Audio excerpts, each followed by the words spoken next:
I was 17 years old, and I thought I might die on a city bus in the Bronx. It was 1975, and it was just an ordinary day, me riding home from school, until it wasn't. I come from a middle-class African-American family, and we have a lot of values, but the highest one is education. And about 10 years before this, my parents moved us to an all-white neighborhood in the Bronx for a better education and what they hoped was actually going to be a better life.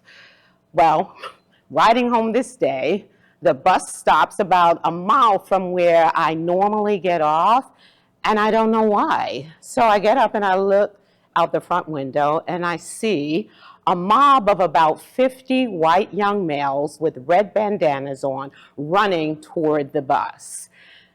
And I see that they have baseball bats, and I'm starting to be terrified because I look around, I see the only black people on the bus.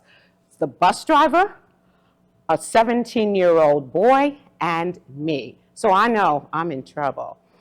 They come and they surround the bus and they start to turn it over.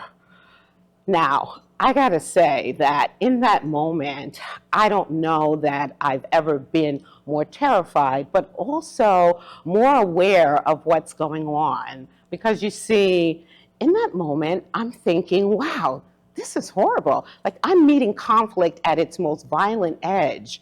But one thing that I know about conflict that I actually learned from this event is that conflict is energy. So it can be used for destruction or it could be used for transformation. And that's what I've been doing in all of my work. I've been working with people, teaching them how to transform conflict. I have the honor and the privilege to work with companies who really want to understand how to communicate better, particularly in times of crisis.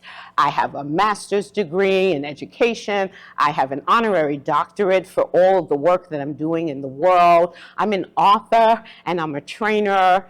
And I want to tell you a little bit about a company that I've been working with for a while. When they brought me in, leadership was really at each other's throat and nobody was producing well, morale was low. And so I came in and I taught them how to communicate better, to really be able to transform their morale. And their leader, who was actually conflict averse, he learned and is continuing to learn skills in how to run toward conflict and not away from it. So back to the bus, they start to try to turn it over and a bus comes across the street filled with African-American students and they run over there and I jump off with a teenage boy and he's terrified. It's his first week in the neighborhood.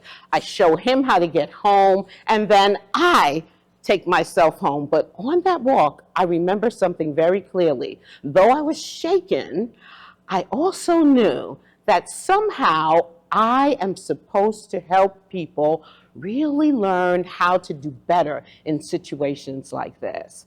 And so I have been stepping into conflict ever since that day.